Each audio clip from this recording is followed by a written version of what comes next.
Selamat datang di Sistem Informasi Manajemen Rumah Sakit UMS. Pada video kali ini, saya akan menjelaskan mengenai fitur apa saja yang bisa diakses oleh peran dokter ataupun perawat. Pada sistem ini, dokter ataupun perawat memiliki hak akses yang sama. Untuk itu, saya akan mencontohkan menggunakan peran dokter.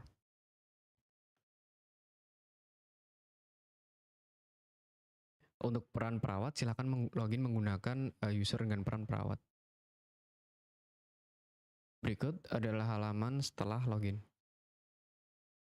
Untuk peran dokter atau perawat terdapat beberapa menu, diantaranya yaitu IGD, rawat jalan, dan rawat inap. Untuk menu IGD dan rawat jalan, ini sebenarnya sama, yang membedakan hanyalah poliklinik. Pada menu IGD ini akan menampilkan seluruh pasien yang didaftarkan pada poliklinik IGD sesuai dengan dokter yang saat ini login. Sedangkan untuk menu rawat jalan, itu akan menyesuaikan poliklinik sesuai dengan dokter yang saat ini login. Karena menu IGD dan rawat jalan itu memiliki fitur yang sama, saya akan mencontohkan untuk rawat jalan. Di sini ada beberapa pasien yang sudah didaftarkan di sistem pada poliklinik umum. Di sini saya akan mencontohkan salah satu pasien, yaitu pasien dengan nama ini, pasien dengan nomor RM berikut. Di sini ada beberapa tombol aksi, diantaranya yaitu ada detail. Di detail ini akan muncul informasi singkat mengenai pasien tersebut seperti nama, usia, golongan darah, cara bayar, tanggal registrasi, status periksa, dan dokter, keterangan periksa, dan lain-lain. Kemudian ada menu rekam medis. Di sini akan menampilkan seluruh riwayat rekam medis pada pasien tersebut.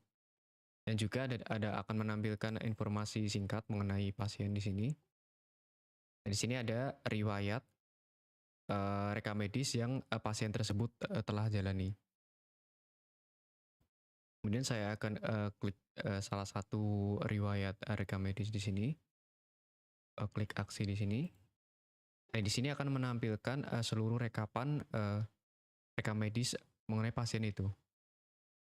Di sini diantaranya ada daftar riwayat seperti ada pengecekan laboratorium, radiologi, dan lain-lain nantinya. Kemudian di sini ada tombol cetak untuk mencetak satu riwayat pasien ini. Kemudian kembali ke menu awal. Kemudian kita akan melanjutkan aksi yang lain, yaitu di sini ada pemberian swab dan pemeriksaan. Nah, di sini sebagai dokter bisa memberikan swab dan pemeriksaan terhadap pasien tersebut. Untuk menambahkannya, klik tombol di sini, klik tombol tambah swab dan pemeriksaan. Nah, di sini kita bisa inputkan pemeriksaan terkait pasien tersebut.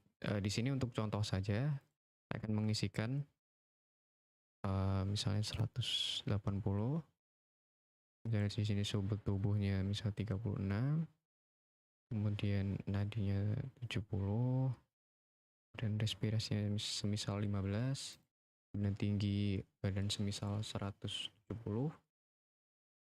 beratnya semisal 50 kilo, bisa di sini kesadaran, misalnya kompos mentis, kemudian contoh saja SPO 95, kemudian di sini 15, dan di sini bisa dikosongkan. Tidak semua kolom di sini wajib diisi, hanya kolom yang bertanda bintang saja di sini yang wajib diisi. Kemudian untuk swabnya, di sini kita contoh saja semisal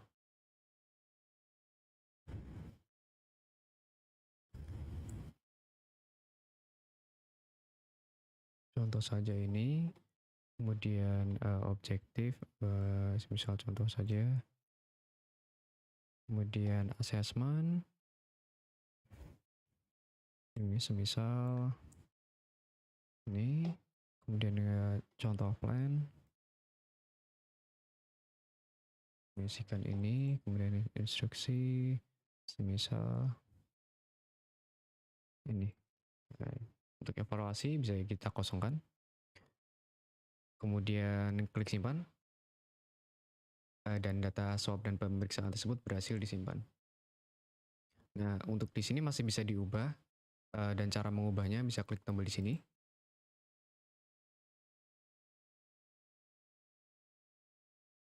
Di sini masih bisa kita ubah, semisal beratnya masih kita ubah menjadi 55. Dan ini kolom lainnya juga bisa diubah. Klik simpan. Nah, data tersebut berhasil diperbarui. Kemudian kita kembali ke sini. Di sini ada informasi singkat mengenai apa yang sudah kita inputkan tadi terkait suhu, tensi, nadi dan lain-lain. Di sini ada instruksi. Kemudian di sini ada petugasnya, siapa yang menginputkan itu, yaitu ini akun sendiri, yaitu dokter umum. Nah, untuk menghapus swab dan pemeriksaan bisa klik tombol di sini, klik hapus, dan apakah Anda ingin menghapus bisa klik tombol iya saja di sini. Dan nanti data tersebut akan terhapus. Kemudian selanjutnya bisa kembali ke halaman depan, bisa klik tombol di sini. Di sini adalah tombol navigasi untuk menu di halaman depan tadi, di aksi tadi. Ini saya coba klik halaman misalnya soal pemeriksaan, nanti akan kembali ke halaman ini. Kita coba ke halaman rekam medis. Nah, nanti akan diarahkan ke halaman rekam medis, sama seperti menu yang ada di depan. Dan saya kembali ke halaman depan lagi. Nah, di sini saya akan mencontohkan untuk penambahan layanan dan tindakan untuk pasien ini. Di sini ada tombol layanan dan tindakan, klik tombol ini. Kemudian untuk menambahkan layanan dan tindakan bisa klik tombol di sini, tambah layanan dan tindakan. Nah, di sini bisa memilih tindakan medis apa yang akan diberikan kepada pasien tersebut. Bisa klik di sini. Nah, semisal di sini saya akan memilih pemberian injeksi dengan biaya di sini 130. Nah, untuk ICD-9 nanti bisa diisi di sini. Untuk saat ini saya kosongkan saja. Kemudian klik simpan. Dengan ini pasien tersebut sudah berhasil diberikan layanan ataupun tindakan. Dan di sini bisa menambah layanan baru lagi, bisa klik di sini. Misal saya ingin menambahkan satu lagi pemasangan infus, bisa klik sini pemberian infus, lalu klik simpan. Nah, di sini akan muncul lagi. Ada dua layanan yang diberikan oleh pasien ini. Kemudian untuk mengubah bisa klik tombol di sini. Sama bisa diubah di sini. Kemudian untuk hapus seperti biasa bisa klik tombol di sini. Apakah Anda ingin menghapus? Bisa klik tombol ya saja, nanti data ini akan terhapus. Kemudian saya akan kembali ke halaman depan. Kita akan lanjut ke aksi diagnosa. Di sini bisa memberikan diagnosa kepada pasien. Caranya dengan klik tombol tambah di sini. Nah, nanti bisa diberikan diagnosa di sini. Semisal saja saya akan memberikan semisal ini contoh saja. Nanti ICD-10 juga bisa diisi di sini. Untuk saat ini saya akan kosongkan, kemudian klik simpan. Nah, data tersebut berhasil disimpan.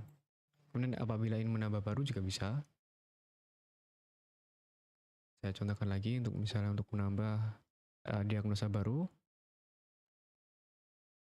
Misal ini simpan. Nah, nanti akan ada diagnosa baru di sini. Dan untuk mengubah juga sama seperti sebelumnya, klik tombol di sini. Apabila ingin mengubah di sini juga bisa. Apabila ingin menghapus juga sama, klik tombol hapus di sini. Apakah ini menghapus? Klik ya. Dan nanti datanya akan terhapus. Selanjutnya kita akan kembali ke halaman depan. Kemudian klik tombol aksi. Saya akan menunjukkan bagaimana cara pemberian obat kepada pasien tertentu. Klik pemberian obat dan PHP. Kemudian di sini bisa klik tombol tambah obat dan PHP. Nah, di sini bisa pilih obat yang akan diberikan. Di sini contoh saja, saya akan memberikan obat 1 dengan jumlah semisal 2. Kemudian klik simpan. Kemudian obat dan PHP berhasil disimpan.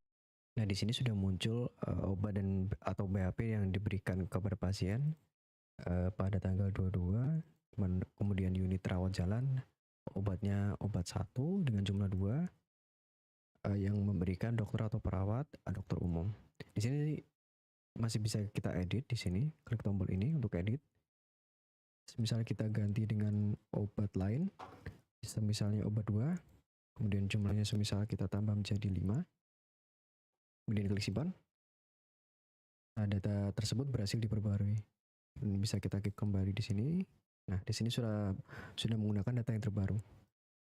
Kemudian untuk hapus masih sama seperti biasanya. Klik tombol di sini. Apakah Anda ingin menghapus? Klik ya. Nanti data akan terhapus. Selanjutnya kita kembali ke depan lagi. Kemudian kita akan melanjutkan ke resep. Nah, di sini dokter bisa memberikan resep kepada pasien tersebut. Caranya untuk menambahkan, klik tombol tambah resep di sini. Kemudian kita bisa tambahkan klik tombol tambah di sini untuk menambahkan data resep baru. Kemudian pilih nama, misal kita memberikan obat 1 dengan jumlah semisal 2. Kemudian kita coba ganti jumlah semisal 5. Dan aturan pakai, semisal kita klik ini ada pilihan 3 kali setelah makan. Kemudian di sini bisa dituliskan keterangan. Untuk saat ini saya tidak memberikan keterangan di sini. Dan apabila data sudah benar, bisa klik simpan. Nantinya data ini tidak bisa diperbarui lagi. Kemudian klik simpan. Nah, resep tersebut berhasil diberikan kepada pasien. Dan di sini pasien bisa mengambil obat tersebut di apotek. Nah, di sini status resep diambilnya itu tertulis belum, karena di sini dari apoteknya belum memberikan obat kepada pasien tersebut. Nah, ini diperlukan aksi dari apoteker untuk mengubah data ini sehingga nanti data status resep diambil ini akan berubah menjadi sudah diambil. Nah, berikut adalah tampilan setelah apoteker memberikan obat kepada pasien. Dan di sini akan berubah menjadi statusnya sudah diambil. Tanggal pengambilannya di sini tanggal 22 Februari 2025 tanggal 4 jam 4 dan penanggung jawab atau pengambilnya itu dengan nama Jaka. Kemudian kita bisa kembali ke halaman depan lagi. Kita melanjutkan ke menu laboratorium. Nah, di sini dokter bisa meminta layanan laboratorium yang akan diberikan untuk pasien ini. Bagaimana cara menambahkannya? Bisa klik tombol di sini, tambah permintaan laboratorium. Kemudian di sini bisa kita pilih layanan laboratorium apa yang akan diberikan kepada pasien ini. Di sini misalnya saya akan contohkan permintaan layanan hematologi. Kemudian klik tambah di sini. Nantinya akan muncul layanan yang diminta di sini. Kemudian catatan, semisal ini opsional, bisa diisi atau tidak. Misal saya isikan tolong dicek. Kemudian jika sudah, kita bisa klik simpan. Apakah Anda yakin tindakan ini tidak bisa dibatalkan? Pastikan semua data telah terisi dengan benar. Klik ya. Nah, dengan ini data permintaan berhasil dibuat. Data permintaan laboratorium ini harus diproses oleh laboratorium. Jadi nanti di sini bisa statusnya ditolak ataupun diterima. Untuk detail mengenai layanan yang diminta, bisa klik tombol di sini. Nanti akan tampil detail mengenai permintaan layanan yang diminta oleh dokter tersebut. Di sini saya akan menunjukkan layanan mana yang ditolak dan diproses. Nah, untuk data yang di atas ini adalah contoh apabila dari laboratorium menolak permintaan layanan. Nah, di sini akan muncul statusnya ditolak. Kemudian apabila permintaan layanan laboratorium itu berhasil diproses atau diterima, nanti akan berubah status menjadi diterima. Nah, pada saat ini dari laboratorium masih melakukan proses pengecekan. Di sini data sudah berhasil diperbarui dan hasil layanan laboratoriumnya sudah selesai. Nah, nanti akan muncul status di sini. Selesai, status di sini, maaf, status di sini selesai. Dan di sini ada contoh hasil dari laboratorium. Seperti di sini contoh hemoglobin dengan hasil 16 dan rujukan 14, 17. Kemudian di sini bisa kita cetak dengan klik tombol cetak di sini. Lalu dia akan mencetak hasil dari pemeriksaan laboratorium.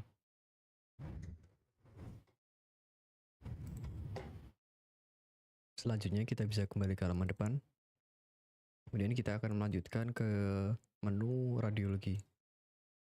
Pada halaman ini akan muncul permintaan radiologi yang akan diberikan kepada pasien. Untuk menambahkan layanan permintaan radiologi bisa klik tombol di sini. Kemudian pilih layanan radiologi yang akan diberikan kepada pasien. Untuk contoh saya akan berikan layanan radiologi ini. Kemudian saya kosongkan catatan. Klik simpan. Permintaan tersebut berhasil dibuat. Di sini status masih menunggu, itu berarti dari laboratorium masih belum mengkonfirmasi layanan ini. Berikut adalah tampilan yang sudah diperbarui. Di sini terdapat dua status, yang satunya ditolak, yang satunya diproses. Nah, ini berarti permintaan layanan tersebut ditolak oleh laboratorium. Dan untuk yang diproses ini berarti dari laboratorium masih memproses hasil radiologi ini. Untuk melihat detail bisa klik tombol di sini.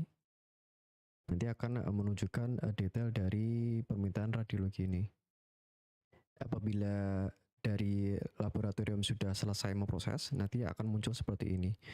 Di sini adalah hasil dari radiologi tersebut.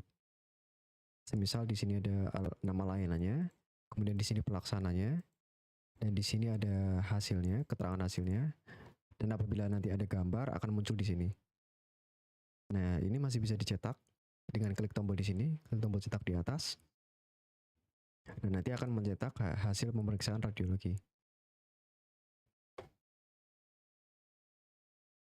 Kemudian kembali ke menu awal. Lanjut ke menu surat-surat. Sebelum dua menu sebelumnya kita akan membahas ke menu ke surat-surat. Di sini dokter dapat mencetak beberapa surat-surat seperti surat general concern, surat rujukan, surat keterangan sakit, dan surat keterangan sehat.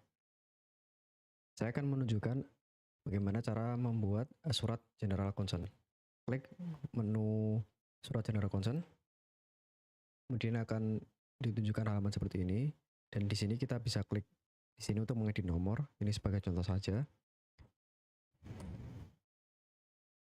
Kemudian klik cetak untuk mencetak surat general concern ini.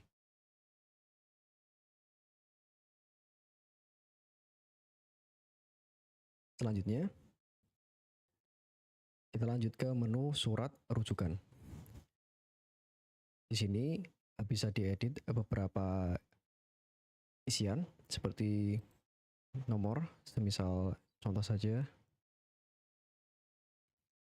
Kemudian di sini bisa masukkan contoh kepada rekan sejawat dengan nama semisal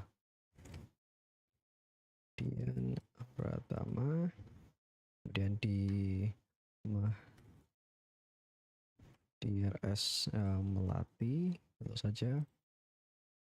Di sini dengan hormat mohon penanganan pengobatan lebih lanjut terhadap pasien tersebut di bawah ini, detail mengenai pasien, kemudian hasil-hasil penatalaksaan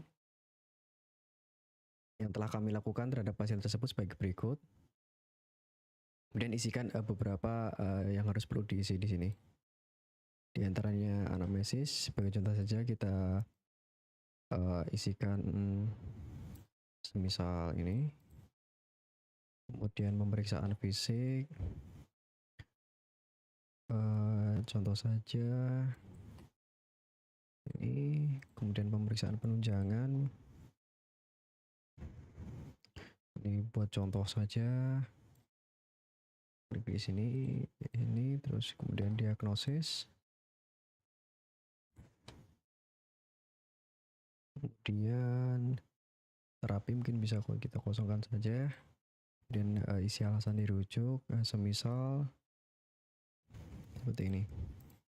Nah, jika sudah mengisi beberapa isian, kita bisa klik tombol cetak di sini untuk mencetak surat tersebut. Nanti tampilannya akan seperti ini.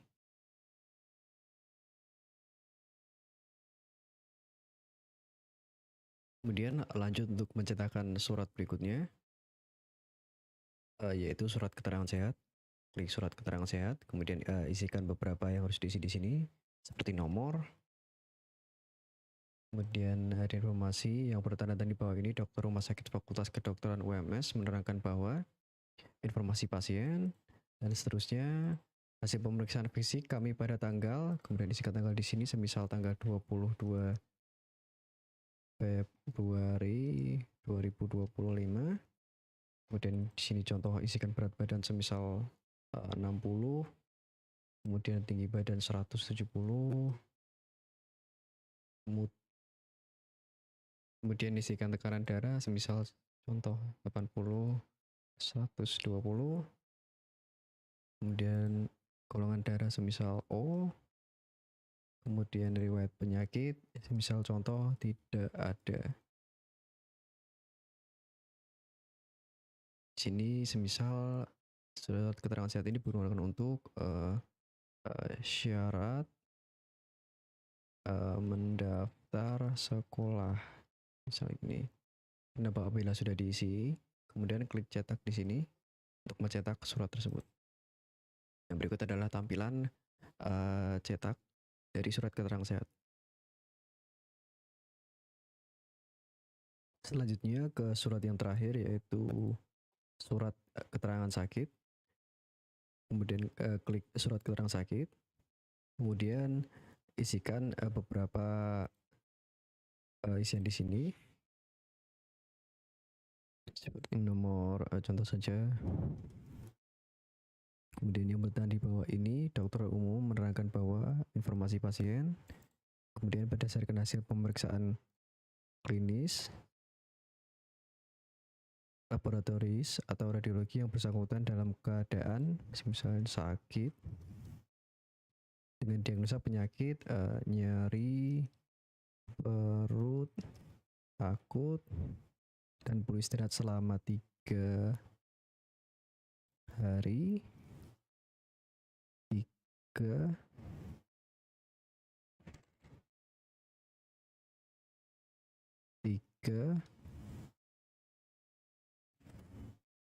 kemudian klik tanggal 22 2025 sampai dengan tanggal 2025. Apabila sudah terisi, kemudian klik cetak. Nah, berikut adalah tampilan surat keterangan sakit.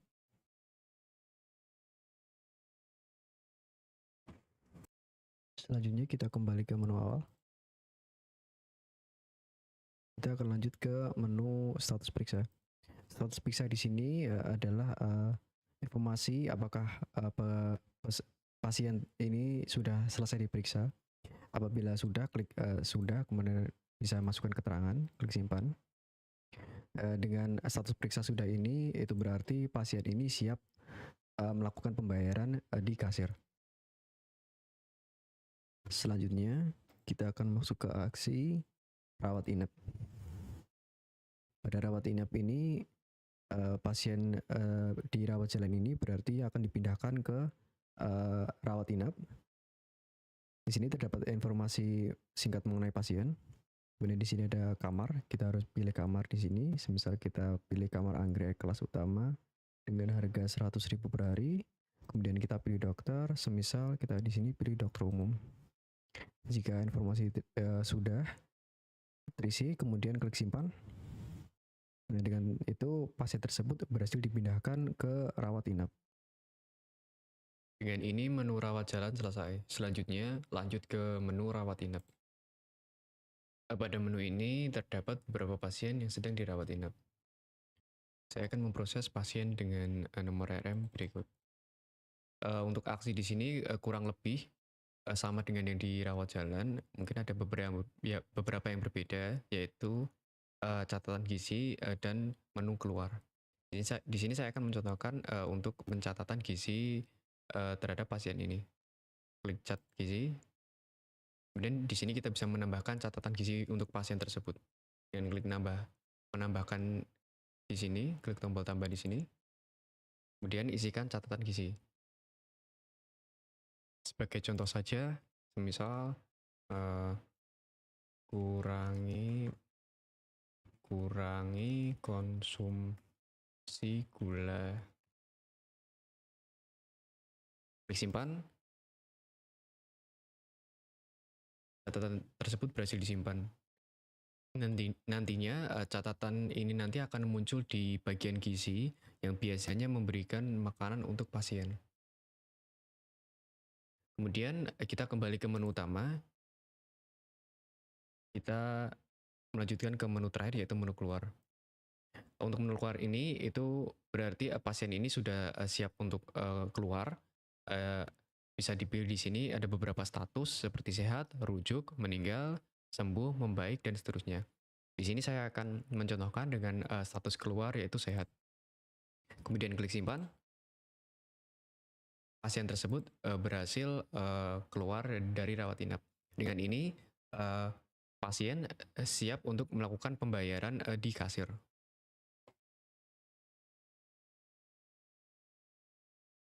Di sini status bayar pasien tersebut belum lunas karena pasien tersebut belum melunasi. Nantinya apabila pasien tersebut sudah melunasi pembayaran, akan muncul seperti ini dengan status lunas.